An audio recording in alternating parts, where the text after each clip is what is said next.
10h, 11h, le grand rendez-vous européen avec Les Échos et iTélé.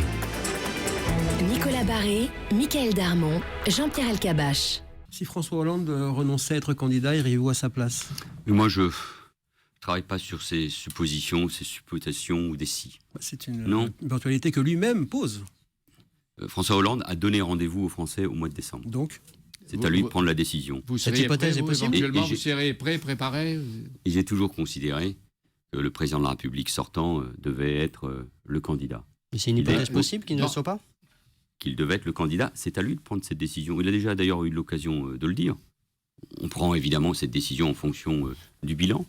Et François Hollande n'a pas à rougir du bilan pour protéger les Français ou pour redresser l'économie de notre pays. Mais il a toujours dit qu'il fallait donner un sens à une nouvelle candidature. Est-ce qu'il a les moyens? Est-ce qu'il a les ressources? Est-ce qu'il a le ressort de donner un sens à une action politique dans les 5 ans qui viennent pour une France qui est agitée de tout ce que vous avez dit tout à l'heure, plus des mutations technologiques, etc., etc. Au-delà de tous les dossiers que nous avons abordés, quels sont les enjeux de l'élection présidentielle?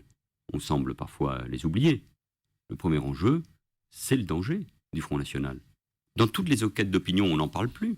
Le Front National est donné comme qualifié. D'abord, il y a Daesh et après le Front National. J'ai dit au-delà de tous les enjeux que nous avons évoqués.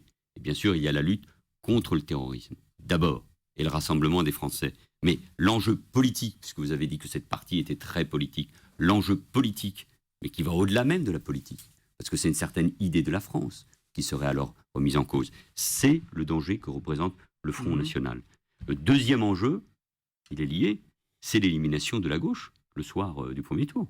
Aujourd'hui, dans toutes les enquêtes d'opinion, ou à partir des résultats électoraux de ces dernières années, on s'aperçoit que la gauche est éliminée. Donc sa capacité à être au deuxième tour, à rassembler les Français face au Front National, on vous reprend sur 2 points. C'est bien dit, le Front National est un danger. Troisième enjeu, parce qu'il découle, c'est alors que nous connaissons une forme de décomposition politique, de déstructuration des partis traditionnels. C'est la recomposition politique. Voilà les 3 enjeux. On va prendre. Voilà les 3 enjeux majeurs politiques auxquels nous devons réfléchir. Et toute candidature à l'élection présidentielle, et notamment celle du chef de l'État, sera liée à cela. Moi, je réponds à votre question. Je suis Premier ministre. Je ne suis pas suppléant. Mais libre. Je ne suis pas recours. Comme vous l'avez dit. Je suis Premier ministre. Et libre. Jusqu'au bout. Parce que je dois agir pour protéger les Français, pour continuer à redresser l'économie française, pour faire face à tous les défis que nous avons évoqués, le défi migratoire, le défi climatique, le défi européen, et pour engager le pays, pas seulement jusqu'au bout, mais dans les années qui viennent, parce que toutes les questions que nous avons traitées, abordées, ne s'arrêteront pas en mai prochain. Vous avez dit le Front National, mais vous avez vu que Marine Le Pen se présente sans le logo du Front National. Le danger reste le même? Non, mais oui, non. J'ai surtout, on n'entend pas Marine Le Pen. Elle n'a pas besoin de s'exprimer.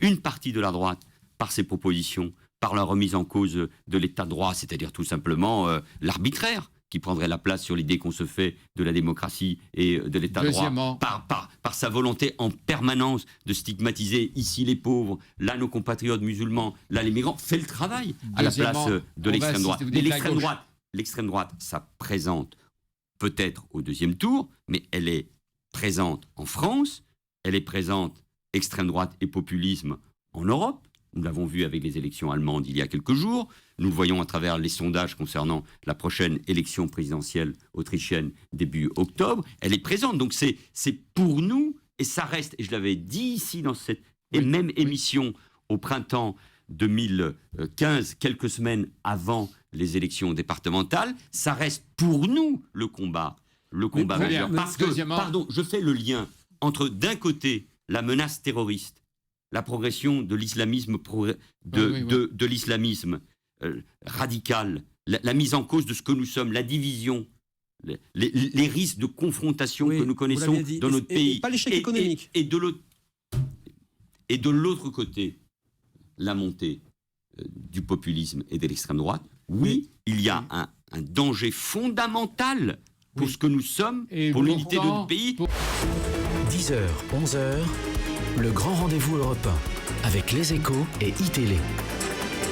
Nicolas Barré, Michaël Darmon, Jean-Pierre Elkabbach.